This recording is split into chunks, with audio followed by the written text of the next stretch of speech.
wabarakatuh. Saya Ari Wahyuni, CGP Angkatan 9 dari Kabupaten Sleman, Daerah Istimewa Yogyakarta.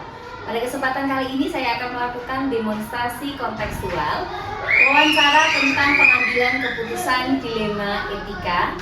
Di sini sudah berada beliau Ibu Kepala Sekolah saya di SD Muhammadiyah Condong Catur. Selamat siang Bu Lasmi. Selamat siang. Gimana kabarnya? Waalaikumsalam. Alhamdulillah sehat juga.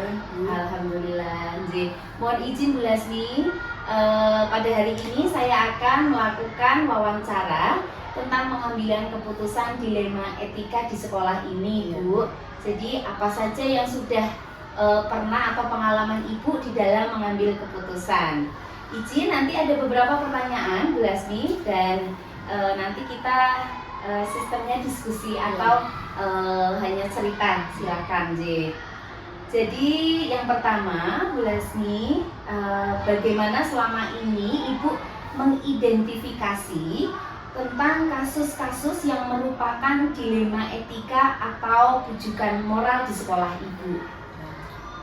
Baik, terima kasih karena jumlah guru dan karyawan kita ini banyak, pasti tidak lepas dari masalah. Kalau itu hubungannya dengan dilema moral mungkin akan sangat sudah terlihat ya, karena itu berhubungan dengan moral itu benar dan salah. Tentu kami merujuk kebenaran sebagaimana kita di sekolah Muhammadiyah, pasti kita taat dengan syariatan atau Muhammadiyah gitu. Nah, tetapi kalau kita dihadapkan pada etika, tentu ini sangat menyulitkan bagi kepala sekolah ya. Tetapi kita memang harus timbang-timbang dulu ya, karena dalam satu kasus mungkin ini akan menjadi apa ya, kalau di dalam bahasa Jawanya itu meri jika orang lain juga memiliki kasus yang sama. Tentu ini saya juga harus hati-hati, kita identifikasi benar apakah yang berhubungan dengan penyelesaian dilema etika ini membawa satu manfaat terutama untuk mungkin untuk orang tersebut, dan karena ini di lembaga tentu untuk sekolah gitu ya.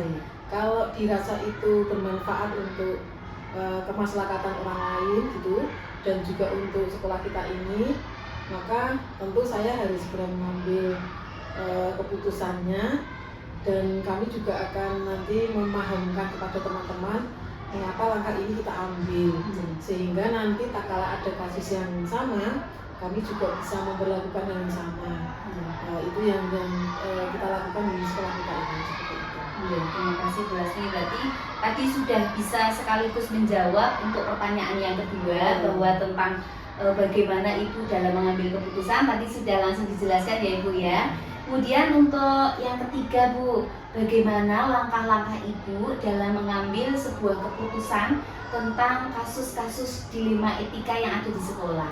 Ya, jadi dilema etika ini biasanya muncul terjadi itu karena memang secara etika itu sama-sama berbenturan, dan itu mungkin baik ya, baik bagi semuanya baik gitu, karena semua baik, maka kami harus hati-hati apakah memang ini baik untuk kita sekolah ini atau itu hanya baik untuk seseorang itu. Kalau itu dirasa karena kami pihak sekolah dan ini pihak karyawan misalnya, dirasa ini membawa kebaikan semuanya, kami baru melangkah. Jadi kita harus identifikasi secara hati-hati gitu.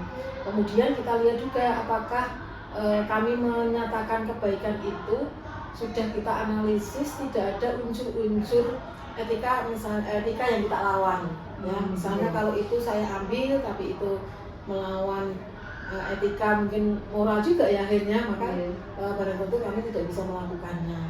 Baru kemudian kalau tadi syaratnya kemaslahatan tadi juga ya, itu kita ambil langkahnya, kemudian kita putuskan gitu, seperti itu. Tentu kami di dalam mengambil keputusan tidak bisa sendiri, kami diskusi dengan wakil kepala sekolah gitu ya. Kita pahamkan, kita undang gitu ya. Itu lebih mengenakan semuanya, seperti itu. Jadi ada diskusi dari berbagai pihak ya, gitu ya. Diskusi karena barangkali baik untuk saya tapi belum baik untuk orang lain. Tetapi pada dasarnya kalau kepala sekolah mengambil keputusan itu pasti kita sifatnya sangat objektif ya Bu ya, karena untuk sekolah jadi kami harus posisi di benar-benar objektif gitu ya, seperti itu. Tentu untuk menjamin objektifan tadi ya diskusi dengan berbagai pihak seperti itu. Selanjutnya nih Bu Lasmi, hal apa saja yang selama ini dianggap paling efektif dalam pengambilan keputusan kasus-kasus tersebut? Saya lebih suka dengan pendekatan secara pribadi, itu lebih mengenal gitu. Jadi seandainya ada kasus gitu ya yang menyangkut dilema etika, kami akan klarifikasi terlebih dahulu. Sebenarnya seperti apa toh, kenapa, mengapa, ya nanti keputusan kami ini tidak akan salah begitu ya. Nah kalau sudah nanti saya analisis, kok ternyata seperti ini, baru kami mengambil keputusan yang tidak tergesa-gesa. Barangkali keputusan yang kita ambil juga ini harus kita pahamkan pada teman-teman guru dan karyawan, biar sama-sama bisa menerima sehingga yang orang tersebut itu juga nyaman untuk bekerja di sekolah gitu ya. Nah, ini yang kita lakukan di sekolah kita ini. Gitu. Kemudian adakah tantangan dalam pengambilan keputusan begitu Bu Lasmi? Ya, tantangan apa yang selama ini mungkin bisa berhubungan dengan orang tersebut atau dengan teman-teman yang lain begitu mungkin? Ya tantangan pasti ada. Saat kita mengambil keputusan begitu ya, pasti dalam diri kami berpikir yang saya ambil ini salah atau benar ya. Pasti berpikir saya kalau salah nanti bisa berakibat tidak baik terhadap diri saya sendiri, terhadap orang lain atau mungkin terhadap teman-teman guru seperti itu. Maka biasanya saya butuh waktu untuk berpikir terlebih dahulu. Jadi butuh saya waktu berpikir sambil saya karena ini sekolah Muhammadiyah, saya biasanya larinya ke Syarikatan ya gitu. Seandainya ada masalah seperti ini, kemudian kami pecahkan seperti ini, apakah ini sesuai atau tidak dari saran persyarikatan itu? Kalau mengiyakan kan kami enak, sehingga kalau terjadi apa-apa kita juga diketahui persyarikatan begitu. Gitu. Sudah ada pertimbangan juga dari pihak yayasan ya Bu ya. Gitu. Kemudian ini Bu Lasmi selama ini dalam mengambil keputusan apakah ada jadwal tertentu atau pada saat itu juga harus segera selesai misalnya pada hari itu ya. Jadi ini tergantung masalahnya ya. Kalau masalahnya itu urgent gitu ya, saya harus selesaikan segera. Biasanya kami dalam menyelesaikan masalah itu, saya undang waka-waka kami. Ini ada masalah seperti ini, penyelesaian seperti apa? Itu urgent, jadi harus segera diselesaikan. Tetapi seandainya ini masih bisa ditunda ya, dan perlu pemikiran, perlu pertimbangan yang cukup matang ya, saya juga harus hati-hati juga. Tadi ya perlu diskusi juga, nanti dampaknya seperti apa, nah itu juga perlu kita pertimbangkan. Baik. Kemudian ini Bu, adakah faktor-faktor yang mempermudah atau justru ada dalam pengambilan keputusan itu faktor-faktor apa yang dapat mempermudah Ibu dalam mengambil keputusan? Satu, tentu memahami permasalahannya itu apa ya, harus kita pahami benar. Kemudian nanti kita juga dalam mengambil keputusan, kami harus pendekatan kami sebagai seorang pemimpin itu harus berpikir bahwa saya ini harus bisa ngomong semuanya, jadi harus bisa ngomong semuanya. Makanya nanti kalau keputusan itu sudah kita ambil gitu ya, itu tidak ada permasalahan yang lain. Mereka bisa saling menerima dengan senang seperti itu. Ini yang selama ini kita lakukan seperti itu. Nah seandainya tadi sudah saya katakan ya, misalnya kok ini nggak selesai ya masalahnya, mungkin ya terlalu berat atau bagaimana gitu, perlu konsultasi tadi ya. Nah ini penting sekali, jadi keterbukaan memang sangat penting seperti itu. Jangan menganggap bahwa masalah itu menjadi sebuah hambatan atau ini kok sangat menyita waktu atau mungkin nggak enak, tapi nanti kalau ini tidak diatasi juga menjadi masalah yang besar ya. Jadi mungkin harus segera kita atasi. Iya. Dan terakhir Bu Lasmi, menurut Ibu dari semua hal yang Ibu tadi sampaikan, pembelajaran apa yang dapat dipetik dari proses pengambilan keputusan tentang kasus-kasus dilema etika? Saya semakin menyadari ya bahwa setiap organisasi sekolah pasti ada masalah. Nah, masalah itu tidak akan menghambat pembelajaran ataupun kegiatan di sekolah ini kalau kita ini dapat mengatasi dengan tepat.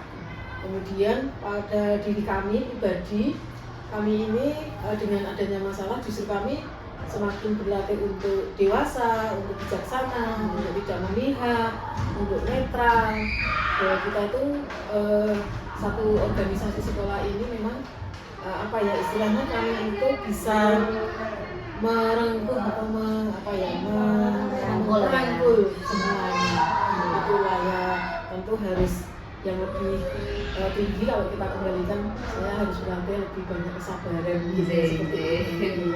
Ya, baik, terima kasih luar biasa Bu Lasmi, terima kasih banyak. Dari wawancara ini otomatis saya juga dapat belajar dan mengambil pelajaran yang berharga dari Ibu, dari proses langkah-langkahnya, bagaimana cara mengambil keputusan dan lain-lain. Terima kasih banyak Bu Lasmi. Semoga wawancara dan perbincangan kita hari ini bisa bermanfaat untuk kita semuanya. Amin. Ya, sukses sampai kalau semoga bisa bergerak dan menggerakkan bersama. Amin. Baik, terima kasih. Demikian tadi wawancara saya dengan Ibu Kepala Sekolah SD Muhammadiyah Condong Catur bersama Ibu Sulasmi SPD. Saya Ari Wahyuni, CGP Angkatan 9, Kabupaten Sleman, Daerah Istimewa Yogyakarta. Cukup dan undur diri. Wassalamualaikum warahmatullahi wabarakatuh. Ya, selamat siang Pak Ari. Siang Bu Ayu. Gimana kabarnya hari ini? Sehat. Sehat, nggih. Oh iya. Pak Ari, mohon izin di sini saya akan melaksanakan mewawancarai Bapak seputar pengambilan keputusan tentang dilema etika yang ada di sekolah ini, nggih. Jadi ada beberapa pertanyaan, nanti Bapak bisa menjawab langsung. Yang pertama, jadi selama ini bagaimana Bapak mengidentifikasi kasus-kasus tentang dilema etika di sekolah Bapak? Baik, terima kasih Bu Ayu untuk pertanyaannya. Jadi apa yang sudah disampaikan Bu Ayu ini memang sering muncul, bahkan ada di sekolah-sekolah yang terkait dengan kasus-kasus dilema etika sendiri. Nah, di dalam hal ini, Bapak Ibu semuanya, kita harus berpikir luas nih Bapak Ibu. Permasalahan itu muncul bersumber dari apa dulu. Jadi kita harus mengidentifikasi dari awal, dan setelah itu kita langsung lakukan tindakan untuk pemecahan masalahnya setelah mengidentifikasi. Dan setelah itu nanti akan ada tindak lanjut, apakah masalah itu mengembang ataupun tidak, nanti akan ada tindak lanjut selanjutnya. Kemudian gini Pak, bagaimana Bapak ketika mengambil keputusan, ketika ada sebuah kasus dilema etika, sedangkan itu sama-sama pentingnya begitu, terus Bapak mengambil keputusannya pripun nggih gitu. Ya, baik, terima kasih. Jadi kalau ada sama-sama yang penting prioritas, berarti kita juga harus mengambil satu yang lebih prioritas. Nah, itu akan kita selesaikan terlebih dahulu, setelah itu nanti menyelesaikan yang lainnya. Kalaupun itu nanti ada kaitannya, nanti sambil menyelesaikan permasalahan dilema etika yang pertama, kita menyelesaikan dilema etika yang kedua. Jadi begitu ya Pak. Kemudian ini Pak, mungkin Bapak bisa menceritakan bagaimana langkah-langkah atau prosedur dalam mengambil sebuah keputusan ketika ada salah satu kasus misalnya begitu. Langkah-langkahnya apa saja, Pak? Iya, baik. Langkah-langkah dalam mengambil keputusan bahwa kita satu cari sumber permasalahannya.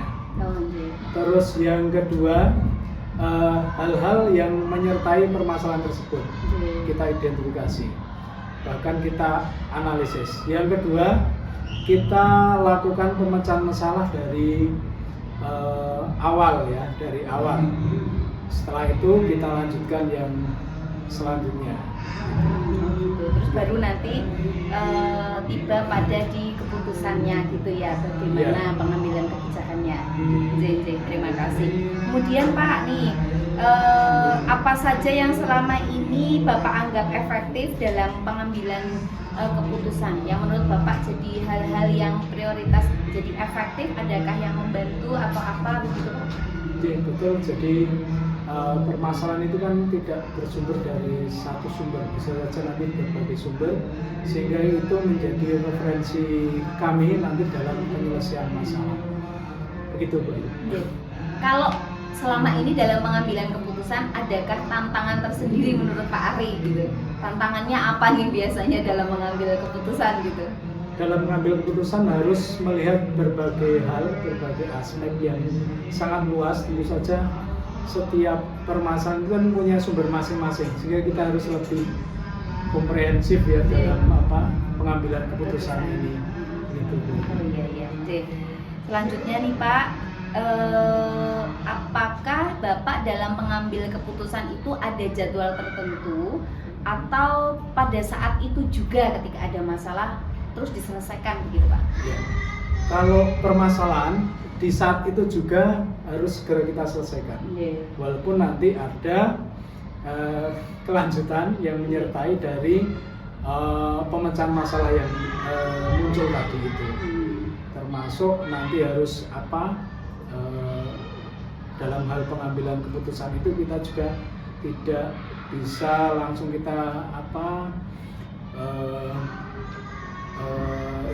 meminta salah satu orang, tapi nanti dari berbagai hal nanti kita mintai referensinya untuk pengambilan keputusan itu. Jadi pada saat itu sebisa mungkin segera diselesaikan, Ya. namun nanti bisa disempurnakan lagi dalam kurun waktu yang tidak lama dari Tidak situ lama, ya. cepat. Terakhir nih Pak, dari semua hal yang telah disampaikan, pembelajaran apa yang menurut Bapak ini yang menjadi sebuah pembelajaran berharga bagi Bapak dalam mengambil keputusan dilema etika ini? Terima kasih, banyak nilai-nilai yang dapat kita ambil ya. Jadi kita itu sebagai makhluk sosial, makhluk yang saling berhubungan, saling membutuhkan dengan lingkungan sekitar kita ini, kita bisa menunjukkan sifat empati kita, sikap kita harus bisa memahami kemampuan atau kemauan masing-masing orang. Kita juga harus bisa